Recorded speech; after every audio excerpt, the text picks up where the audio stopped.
बाकी जो बचे अभी और अड्डे हैं आतंकवादी, उनको भी खत्म करने का वक्त आ चुका है। अब ये वक्त आ गया है, जो POK है उसे लेने का वक्त आ गया है और भारत का वो अभिन्न अंग है POK, तो वापस से उसे भारत में शामिल करना चाहिए। भारत वो पहला देश है जो आतंकवाद के लिए लड़ रहा है। ये भारत वही एक पहला देश है जहां से ये आतंकवादियों के विरोध में पहला फतवा जारी हुआ है। जिस तरह से पहलगाम के अंदर आतंकवादी हमला हुआ और उस आतंकवादी हमले में जिस तरह से नाम पूछकर मासूम टूरिस्टों को निर्मम हत्या कर दी गई, ये बहुत निंदनीय हुआ, बड़ी घटना है। ये प्रहार भारत के आत्मा पर प्रहार है। जिस तरह का ये जख्म है, बड़ा जख्म है। जिस तरह से हमारे देश के प्रधानमंत्री नरेंद्र मोदी जी ने जो कहा कि उन देशों के साथ जब तक बातचीत नहीं होगी कि जब तक वो आतंकवाद को खत्म नहीं कर देते, और जिस तरह से अभी ये सारे मामला जो हुए हैं, जिस पर हमारे भारत ने, हमारी आर्मी ने, फौज ने, सेना ने जो मुकाबला किया और उस मुकाबले के अंदर जो उन्होंने जवाब दिया ऑपरेशन सिंदूर, ये ऑपरेशन सिंदूर उन विधवाओं के लिए जिनकी मांग उजड़ गई थी, उनके लिए ये श्रद्धांजलि थी। वो आतंकवादी अड्डों को वहां से खत्म कर दिया गया और वहां का जो आतंकवादी था मसूद अजहर चिल्ला कर कह रहा था कि वो उसके परिवार को मार दिया गया।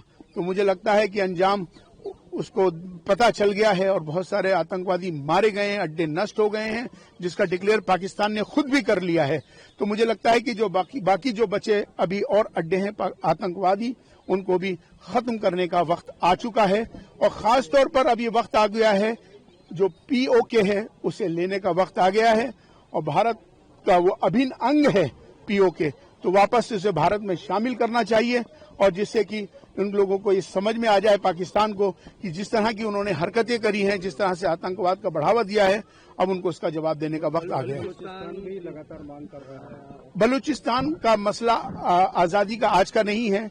वहां पर जिस तरह के बलूचिस्तान के जो लोगों को, उनके जो ट्राइब्स हैं, कबीले हैं, उन पर जो पाकिस्तान जुल्म कर रहा है, उन पर जातियां कर रहा है, उनकी औरतों पर जिस तरह का अत्याचार करा जा रहा है, उनके नौजवानों को मारा जा रहा है, तो कहीं ना कहीं अब वक्त आ गया है कि बलूचिस्तान की आजादी होनी चाहिए और आजादी सबका हक है। तो बलूचिस्तान आजाद हो, ये हम चाहते हैं। इंदौर में मोहसिन नाम के व्यक्ति पर आरोप लगे गंभीर, कई घटनाएं ऐसी हो रही हैं। कौन सा बना? इंदौर में मैं इस पे मैं हमेशा ये बात कहता हूं कि हर समाज में अच्छे लोग ज्यादा होते हैं, चंद लोग खराब होते हैं, तो जिनकी वजह से सारा समाज खराब हो ऐसा होता नहीं है। लेकिन जो चंद लोग खराब हैं या नाम छुपाते हैं, अपनी आइडेंटिटी छुपाकर लव जिहाद करते हैं, तो उनको नहीं करना चाहिए। ये गलत काम है। तो इसके लिए हम इसकी पुरजोर मजम्मत करते हैं, मुखालफत करते हैं और हम सबको ये बताना भी चाहते हैं कि इस तरह के वाकयात नहीं आने चाहिए, जिससे कि आपसी झगड़े फसाद हो, आपसी तनाव पैदा हो, जिससे माहौल खराब हो।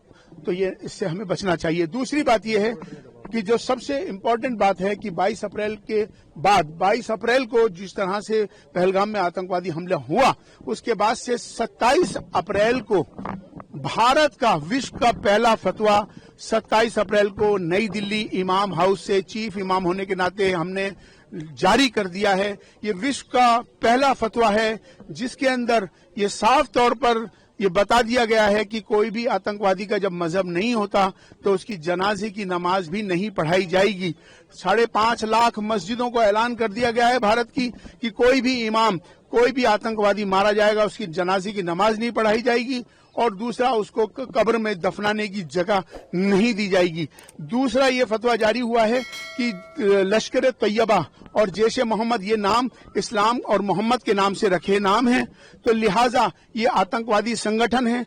आतंकवादी होता है, आतंकवादी अपना आतंकवाद वाला नाम रखे संगठनों का, लेकिन इस्लाम का नाम, चूंकि इस्लाम बचाने का नाम है, मारने का नाम नहीं है। इस्लाम मोहब्बत का पैगाम देता है, सलामती का पैगाम देता है, संदेश देता है।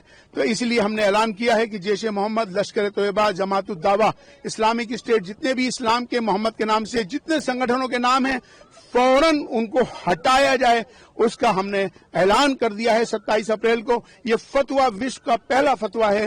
भारत वो पहला देश है जो आतंकवाद के लिए लड़ रहा है। ये भारत वही एक पहला देश है जहां से ये आतंकवादियों के विरोध में पहला फतवा जारी हुआ है, जबकि पूरे विश्व में 57 देश हैं मुसलमानों के, लेकिन आज तक किसी ने उन संगठनों के खिलाफ ना तो फतवा जारी किया ना उसका ऐलान किया। तो भारत ही एक ऐसा देश है, चीफ इमाम होने के नाते हमने फतवा जारी कर दिया है। तो किसी तरह से भी लश्कर ए तोयबा, जैश ए मोहम्मद को नाम हटाने पड़ेंगे, ये हमारा फतवा जारी हो चुका है। मेरा एक सवाल है, आपने कहा 57 देश हैं इस्लाम के, तो बलूचिस्तान के लोगों का ये कहना है कि फिलिस्तीन के लिए तो सब बोल रहे हैं, लेकिन बलूचिस्तान के लिए कोई आवाज ही नहीं उठा रहा है, ना उनको किसी का समर्थन मिल रहा है, इतने अत्याचार हो रहे हैं उसके बाद। देखिए, मैं आपको एक बात बता देना चाहता हूं कि बलूचिस्तान में जो अत्याचार हो रहा है वो बहुत ज्यादा आज से नहीं हो रहा। वो काफी अरसे से पाकिस्तान बलूच कबीले, जो कबाइले हैं, उनके ऊपर हमले हो रहे हैं, उनकी औरतों पर जुल्म ज्यादतियां हो रही हैं, उन पर बहुत अन्याय किया जा रहा है। तो अब मुझे लगता है कि अब वक्त आ गया है आजादी का। बलूचिस्तान अपनी आजादी की आवाज काफी पहले से उठा रहा है, तो बलूचिस्तान आजाद हो। और दूसरा, चाइना के अंदर जो मुसलमानों पर जो जुल्म हो रहा है उसकी कोई बात क्यों नहीं करते हैं वो 57 देश। सबको करना चाहिए। जो चाइना के अंदर जो मुसलमान हैं उन पर चाइना किस तरह से जुल्म करता है, तो हमें सबको ये चाहिए कि जुल्म कहीं भी हो, किसी के साथ भी हो, जुल्म जुल्म है, जुल्म नहीं होना चाहिए। बांग्लादेश में यूनिट सरकार को बांग्लादेश की सेना ने अल्टीमेटम दे दिया, चुनाव कराई, क्योंकि हमने देखा बांग्लादेश में बर्बरता हुई, हिंदुओं के साथ में तमाम चीजें हुई, और यूनिट सरकार जो है चीन के साथ मिलकर भारत खिलाफ ही कदम उठाती है लगातार। बिल्कुल, यही तो दुख की बात है। आज बांग्लादेश, जब बांग्लादेश बना था तो सहयोग किसने किया था? भारत ने सहयोग किया था। और आज तक उसके इंफ्रास्ट्रक्चर को डेवलप करने में, उसके विकास को करने में सबसे बड़ा योगदान और सहयोग भारत का रहा है।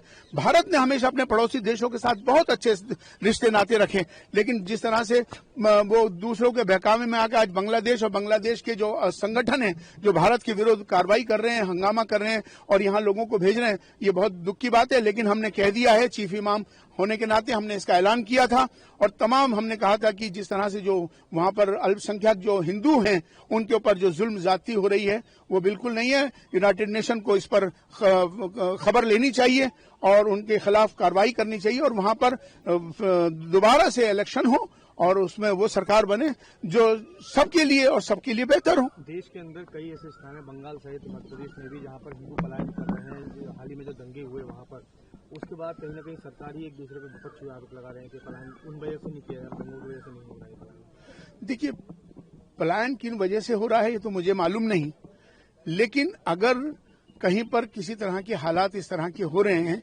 कहीं फसाद, नफरत, माहौल कहीं खराब हो रहा है, तो उस समाज को, सभ्य समाज को आपस में बैठकर सुलझाना चाहिए, ना कि पलायन करना। पलायन समाधान नहीं है।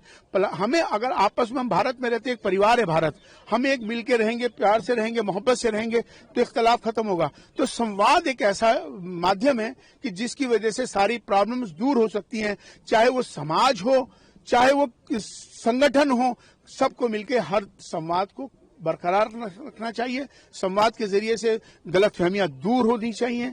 आपस में मंदिरों से, मस्जिदों से, मठों से, गुरुद्वारों से, उनके धर्मगुरुओं को चाहिए कि वो जो इस तरह की जो नफरत की बातें हो रही हैं, माहौल बन रहा है, उसको दुरुस्त करने में धर्म के लोग आगे आए। जनसंख्या नियंत्रण को लेकर क्या कहेंगे आप, क्योंकि जिस तरह विश्व की सबसे बड़ी आबादी जो है वो भारत की हो चुकी है?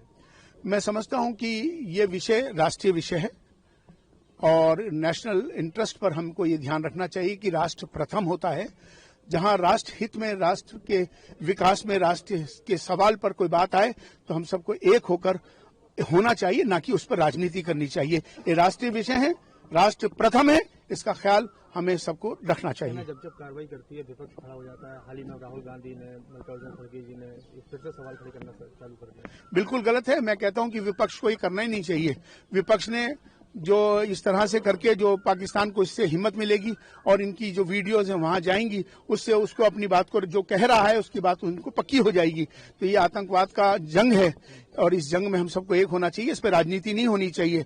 ये जंग आतंकवाद के विरोध में है तो मुझे लगता है कि विपक्ष को मैं तभी ईमानदार मानता कि जब वो 2014 के बाद से प्रधानमंत्री नरेंद्र मोदी जी ने जो भी कार्य किए उनकी एक दो काम की सराहना करते, हम विपक्ष को ईमानदार मानते।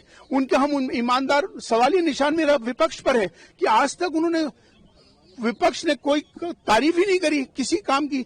तो कहीं ना कहीं मेरा सवालिया निशान विपक्ष पर है। कहीं ना कहीं विपक्ष जो है गुमराह है। और मुझे लगता है कि ये जो आतंकवाद के मामले में पूरा देश जब एक हो गया तो एक होकर करने में ही तभी आतंकवाद का मुकाबला कर सकेंगे।